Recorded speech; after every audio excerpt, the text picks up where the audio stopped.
Hello friends, I am Aprati. Welcome back to our channel plants space. धीरे धीरे हम आपसे सभी प्लांट शेयर कर रहे हैं और आज बारी आई है पर्पल हर्ट और वांडरिंग ज़्यू प्लांट की। दोनों की कंडीशन अभी फिर भी बहुत अच्छी है और अब जैसे जैसे सर्दियां आती जाएंगी वैसे वैसे इन दोनों की कंडीशन थोड़ी सी बेकार होने लगेगी, लेकिन ये ख़त्म नहीं होते हैं। फरवरी तक इनको सेव करना होता है, उसके बाद फिर से इसमें न्यू ग्रोथ हो जाती है। आप चाहें तो इनकी कटिंग से दोबारा इनको तैयार कर सकते हैं फरवरी के बाद, या आप चाहें तो इनकी रिपॉटिंग कर सकते हैं, यानी न्यू पॉट में न्यू पॉटिंग मिक्स के साथ इसको ग्रो कर सकते हैं। अब कुछ दिन पहले हमने दिखाया था कि इसमें जो फूल आते हैं वो जब सूख जाते हैं उसके बाद इन्हें कट कर देना चाहिए। इससे प्लांट की एज ज़्यादा हो जाती है और इसमें न्यू शूट्स भी आती हैं, क्योंकि एक टाइम पे जाके प्लांट्स की ग्रोथ रुक जाती है जब उसमें फ्लावरिंग होती है। वैसे ही इस पर्पल हर्ट प्लांट में भी होता है। ये जो पर्पल फ्लावर्स आप देख रहे हैं, जब ये ख़त्म हो जाते हैं तब ये ग्रोथ यहीं पे ही रुक जाएगी और न्यू शूट्स इसमें नहीं आएंगी। लेकिन अगर हम इनको कट कर दें तो वहीं से ही प्लांट न्यू ग्रोथ कर लेता है और इसकी ग्रोथ रुकती नहीं है। तो अभी तो इसमें टाइम है ग्रोथ का, तो अभी तो कर देंगे हम ये काम, लेकिन थोड़े दिन बाद लगभग अक्टूबर जब ख़त्म हो जाएगा तो उसमें इसकी ग्रोथ आगे नहीं होगी और ये सर्दियों में ग्रोथ स्लो कर देगा। कुछ कुछ फूल आएंगे।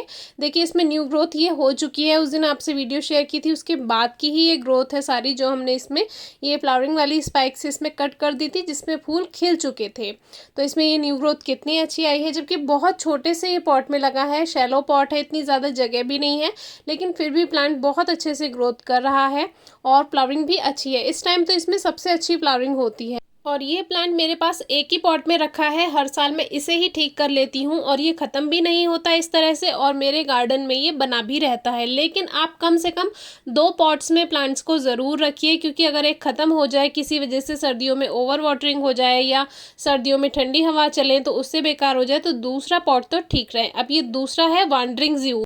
तो ये प्लांट भी एक शैलो पॉट में लगा है, यानी छोटी सी प्लेट है उसमें लगा है, कम स्पेस है, लेकिन उसमें भी बहुत अच्छी ग्रोथ कर रहा है। और मुझे इन जैसे प्लांट्स इसीलिए पसंद आते हैं कि जिसमें कम देखभाल हो और अच्छे से वो ग्रोथ भी कर जाए। लेकिन जब सर्दियाँ आएंगी तो इसकी भी रंगत थोड़ी बेकार होने लगेगी। देखिए छोटा सा पॉट है, जहाँ जहाँ ये टच होता है वहीं वहीं से इसमें रूट्स बन जाती हैं जहाँ इसको नमी मिलती है। तो अब सर्दियाँ आएंगी तो जो ऊपर वाली टिप है वो तो ठीक रहती है, लेकिन नीचे नीचे की जो पत्तियाँ होती हैं पीछे पीछे वाली, वो सभी बेकार हो जाती हैं और ब्राउन होकर सूख जाती हैं पूरी। तो इसमें ये नहीं है कि ये प्लांट भी ख़राब होगा। इसको दोबारा से आप फरवरी से ठीक कीजिएगा। वो जो ऊपर ऊपर की फ्रेश ग्रोथ होगी उसको कट करके आप नए पौधे तैयार कर लीजिएगा। बाकी आपका प्लांट लंबे समय तक सुंदर बना रहे उसके लिए सूखी पत्तियां हटाते रहें, और जो 1-2 पौधे इसमें ग्रो हो जाते हैं, वीड्स वगैरह हमने आपको पोर्चुलाका और पर्सलेन में भी बताया था, उनको हटाते रहें तो वो प्लांट जो है, मेन प्लांट जो है, वो अच्छी ग्रोथ करता रहेगा।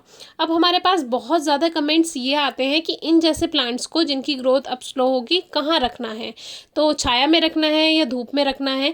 तो कोई भी प्लांट है उसको बिल्कुल भी छाया में ना रखें, क्योंकि अगर आपने छाया में रख दिया, वैसे भी उसका ग्रोइंग सीजन नहीं है और ऊपर से आपने उसको छाया में रख दिया, तो वो वैसे ही ख़त्म हो जाएगा, गलकर अपने आप ख़त्म हो जाता है। जैसे आप हल्की हल्की कभी कभी वाटरिंग भी कर देंगे तो वो धीरे धीरे गल जाएगा। तो उसको 2-3 घंटे की धूप तो मिलनी ही चाहिए, चाहे ग्रोइंग सीजन है चाहे नहीं है। अभी हमने इसको एक कॉलम पे रखा हुआ है, जो सरिये वगैरह निकले रहते हैं छत पर, तो सेफ्टी की वजह से उन सरियों के ऊपर ये प्लांट रख दिया, तो वो सेफ्टी भी हो गई और प्लांट को भी जो इसकी लड़ियां हैं नीचे गिरने का उसको जगह मिल गई। अब ये एक और एक्स्ट्रा है, इसमें वीड्स ग्रो हो गई हैं तो ये भी रखा है। देखिए अब ये कैसे रखा है, इसके पास में दूसरा प्लांट है, उसमें मरुआ ग्रो हो गया है, थाई बेसिल जिसको कहते हैं, उसकी छाया इस पर पड़ रही है, यानी कि धूप भी मिल रही है और सीधे छाया भी नहीं पड़ रही है।